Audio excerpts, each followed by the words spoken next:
Mark 14, beginning in verse 3. Meanwhile, Jesus was in Bethany at the home of Simon, a man who had previously had leprosy. While he was eating, a woman came in with a beautiful alabaster jar of expensive perfume made from the essence of nard. She broke open the jar and poured the perfume over his head. Some of those at the table were indignant. Why waste such expensive perfume, they asked. It could have been sold for a year's wages, the money given to the poor. So they scolded her harshly. They saw something that to them looked like a terrible waste. And waste bothers people. Waste bothers me. Does it bother you to see something valuable just poured out, thrown away, not appreciated? You ever done anything for another person? You did your very, very best. You gave it all you had. They didn't recognize the value. It's like they poured it out. And some things, when poured out, can never be put back in the bottle. If you understand the value of money, if you understand the value of the time and energy that goes into making money, you understand that to waste money is really to waste a part of your life. Because money's not free, is it?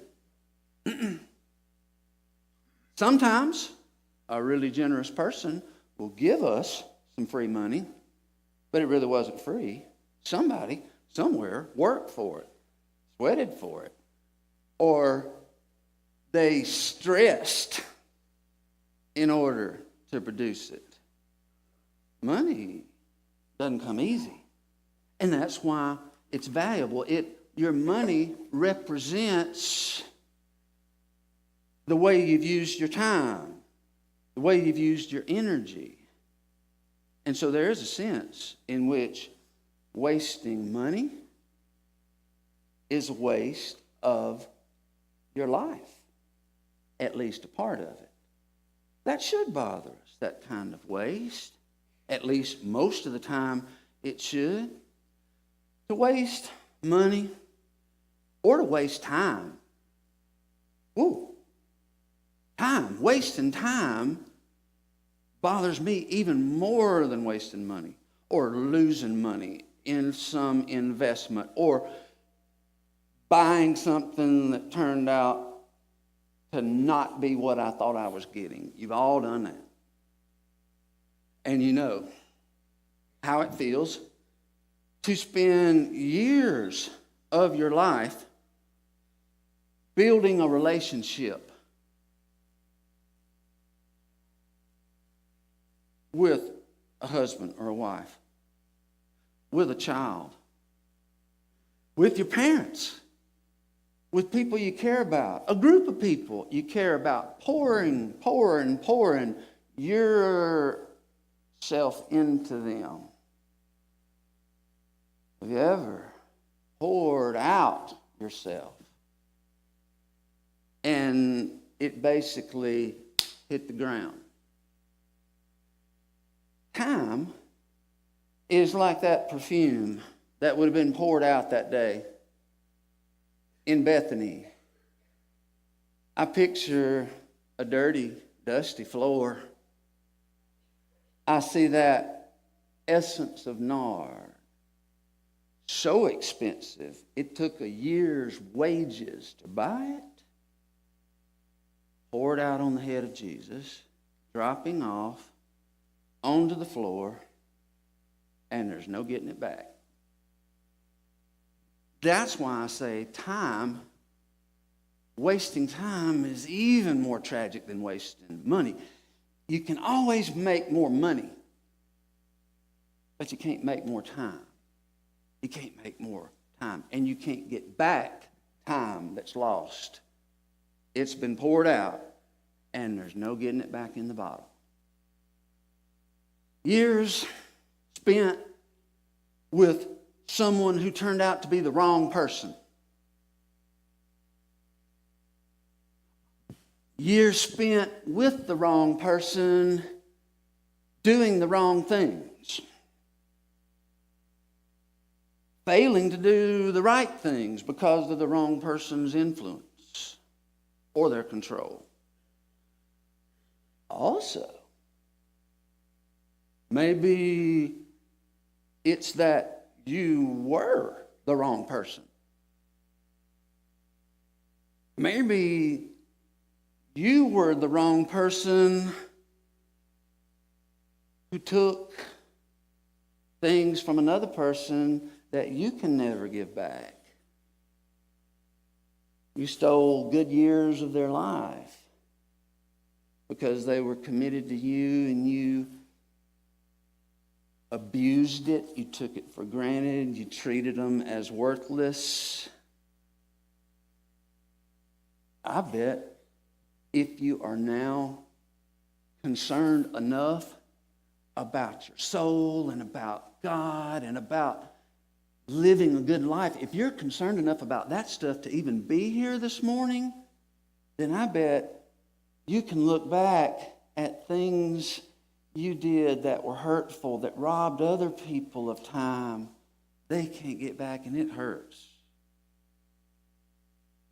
And in a way, it should hurt enough to let us know we've done wrong. That's the good thing about a conscience. The bad thing about a conscience is once a conscience has let us know we did wrong, it goes haywire for some of us and never shuts up. And it tells us for the next 30 years, every single day, what we did wrong and what a wrong person we were.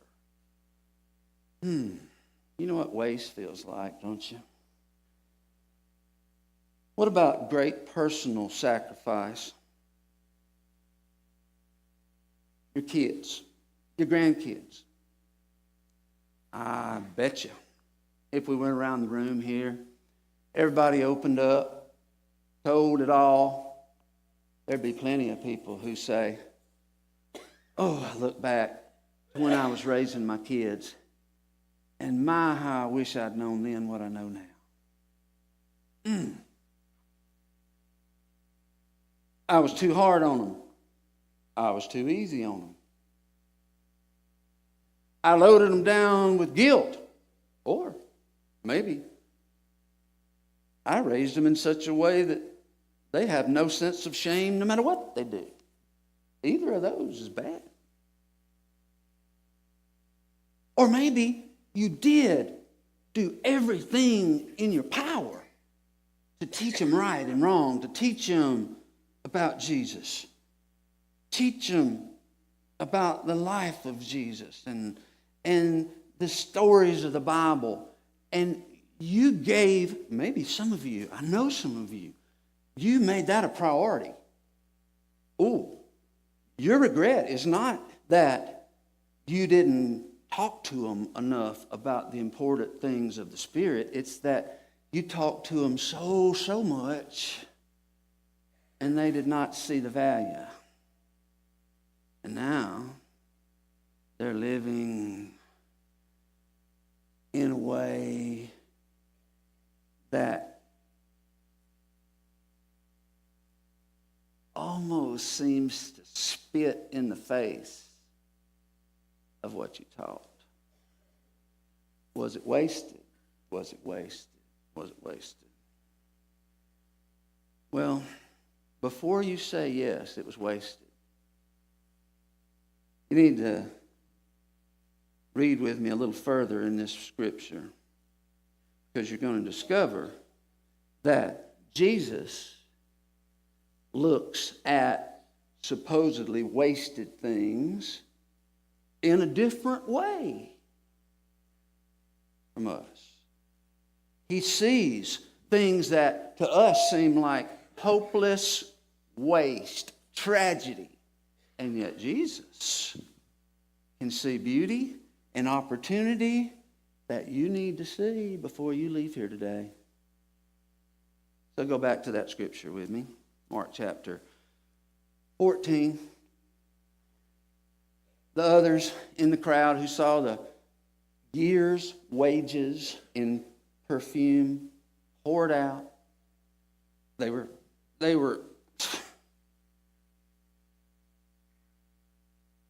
outraged and they were angry. But Jesus said, leave her alone. Leave her alone? There are some people you need to leave alone about the waste that you see in their life. It's time to leave them alone so that they can go on and spend the rest of their life without having to be constantly taken back there by your reminders. Leave them alone. Leave them alone, said Jesus. Why are you bothering her? She's done a beautiful thing to me. She's done a beautiful thing to me. Everybody else saw it as a bad thing, a wasteful thing, a tragic thing, a complete misuse of money and time spent making that money that in their minds could have been used in such good ways, but it was wasted. Jesus said, no. She's done a beautiful thing to me. The poor you will always have with you, and you can help them anytime you want, but you will not always have me. She did what she could. She poured perfume over my body beforehand to prepare for my burial. At this point, he's only days away from his death and crucifixion. Truly I tell you, wherever the gospel is preached throughout the world, what she has done will be told in memory of her. And it just happened again, right here. And once again, a woman whom we know nothing else about teaches us something very important about ourselves and about waste and about what's worthwhile and what's not worthwhile. And she did a beautiful thing. Is it possible that there is beauty in your wasted time that you do not yet see? Is it possible that the wrong things you did or the right things you failed to do are actually more beautiful than you ever dreamed? Jesus said she's done a beautiful thing to me. This morning,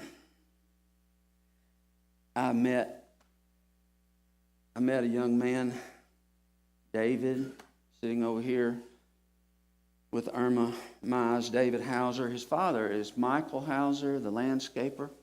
A lot of y'all probably know him. David's now working with his father, Michael.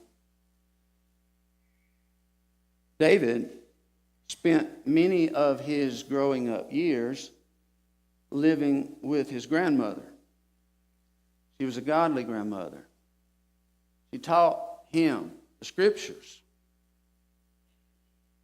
She told him the stories of Jesus. She prayed for him. She exposed him to everything she could. She went to great lengths, great effort, spent a lot of time telling this boy about Jesus, but for the longest time didn't appreciate it. Most kids are not yet capable of appreciating the value. It takes a lot of maturity to even recognize the value of something like spiritual training in the life of a child. He didn't recognize it.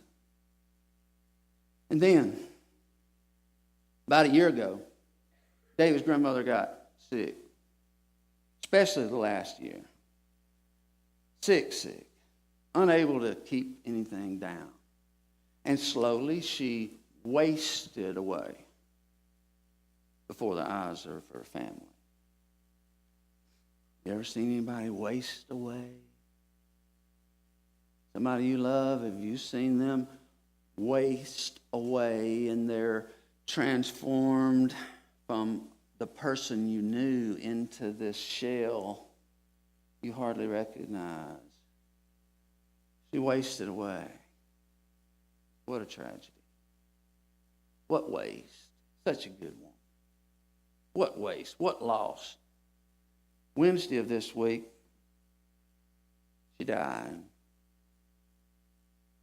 She wasted away. And she died. Thursday this week, David found himself in a conversation with Irma Mize, and he committed his life. He surrendered his life to Jesus Christ, and he's going to be one of the first people baptized in our new building. Now, grandmother died thinking that was all a waste. Be careful what you call waste, because there's a lot you cannot see from where you're standing. Jesus sees beauty in things where we see only ugliness. He sees opportunity where we see only pitiful, sad destruction. Now, what does that say about the wasted things in your life? The milk you spilled and are still crying over. The ball you dropped. The people you let down.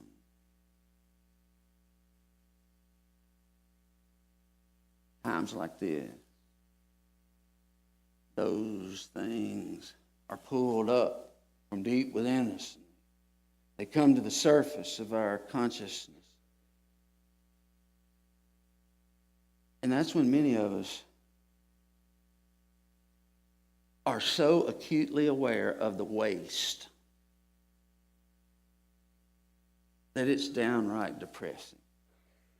And we get hard on ourselves. But when you were there, if you were there, maybe you even thought you were doing God's will. At the time, it really felt like you were. Because you didn't know then what you know now. You know so much more. Your maturity, your spiritual understanding is so much higher. And so you see things you didn't see then. But if you were a person trying to follow God and trying to do the right thing, even if it went wrong, you did what you knew to do. And when you know better, you do better. Jesus understood that. Jesus understood that. Jesus on the cross. Jesus on the cross. Talk about waste. Think with me for a minute. Consider this verse. God so loved the world that he gave his only begotten Son. God loved the world that much. What did the world do with his only begotten? Wasted. They killed him. At least as far as they understood it, they cut his ministry short. We'll hear no more from him. This will be the end of him. And we've got to make sure this is the end of him, because he is a trickster. He's some kind of crook. He's a false teacher. If we let him keep going, he's going to create all kind of havoc and mess our religious system all up. Well, they're right about part of that. And so Jesus, beaten, mocked. The Bible says in John, 1 chapter 1, verse 10. He came into the very world he created, but the world didn't recognize him. He came to his own people, and even they rejected him. Waste, waste, waste. But, remember how we said, God can take our waste and find a beautiful thing to bring from it? Yes, many wasted him, but to all who believed him and accepted him, he gave the right to become the children of God.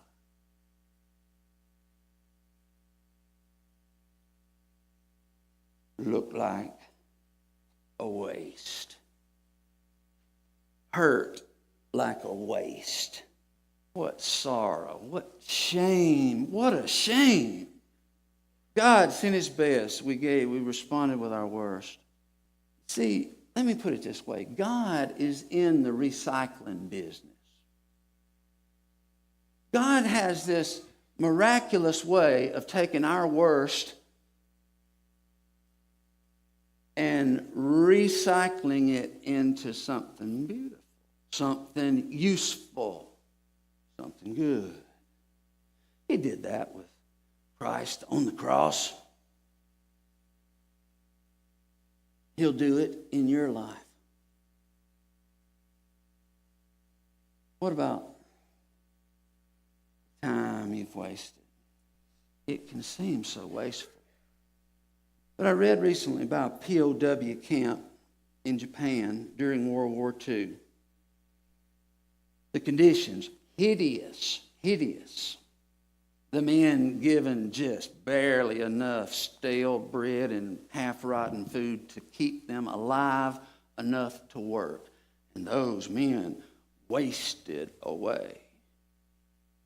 Strong men, muscular young men, wasted into walking skeletons.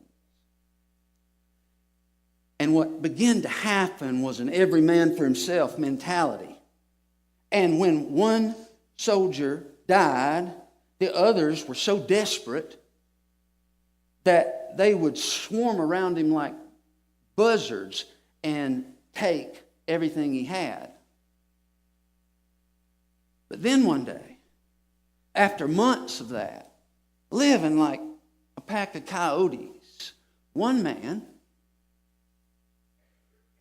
decided to do something different. For he saw another sick comrade. And this soldier told his friends that, I remember something from the Bible that when we see a person hurting and in need, we are to help them, to tend to them, to give them our best. And he gave his food to that sick soldier. And he bandaged those wounds as best he could. And he gave him water, and the soldier began to slowly recover. But the biggest transformation was among the men who saw it happen. And they saw an act of kindness that gave them a completely different perspective on the horrible waste they looked at every day. And they began to realize, hey, helping my buddy is the only good feeling moment I've had in months. The only thing I've done since I was captured I feel good about. And that group of human coyotes began ministering to each other. And they bonded.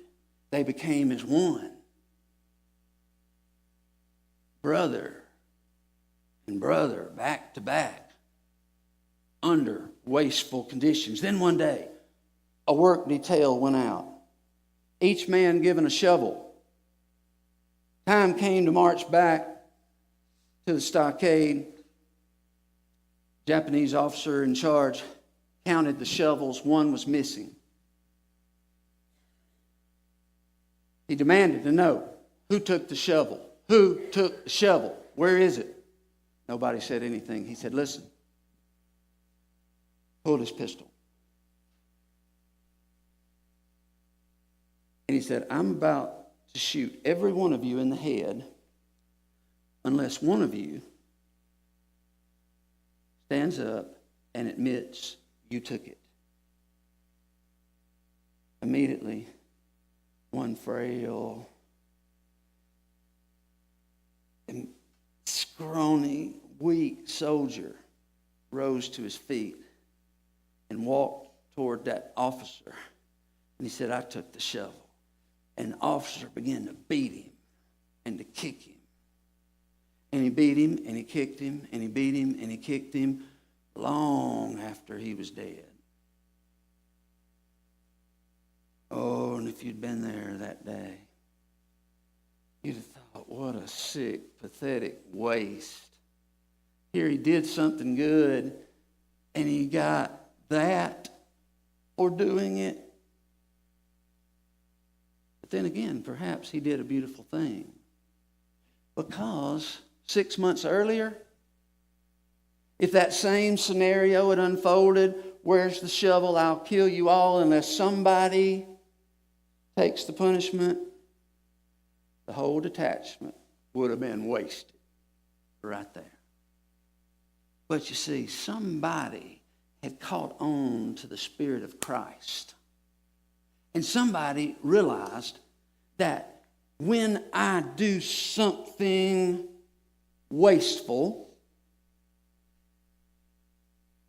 according to the teachings of Jesus, for other people, whether I get paid back immediately or not,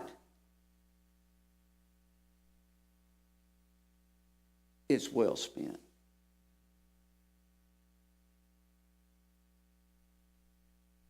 I want to challenge you to go out this week in this world and waste some things. Waste some time. Waste some money. Waste some work. Not saying to go out and waste it intentionally on people who won't appreciate it, and you already know that. The reality is you never really know until you know a person well what they're going to do with it. Because I'm telling you, Jesus said, if you so much as give a cup of water in my name, you will not lose your reward. It will not be wasted. Beautiful thing. A soldier beaten to death. He did a beautiful thing. Now, if there are non-beautiful, unbeautiful, ugly things in your memory, in your mind, it's time to do something with them other than carry them around. It's time to do something other than relive them and rehash them and stir them around and analyze them this way and that. It's time to turn them over to God and say, God, please take this. Take this.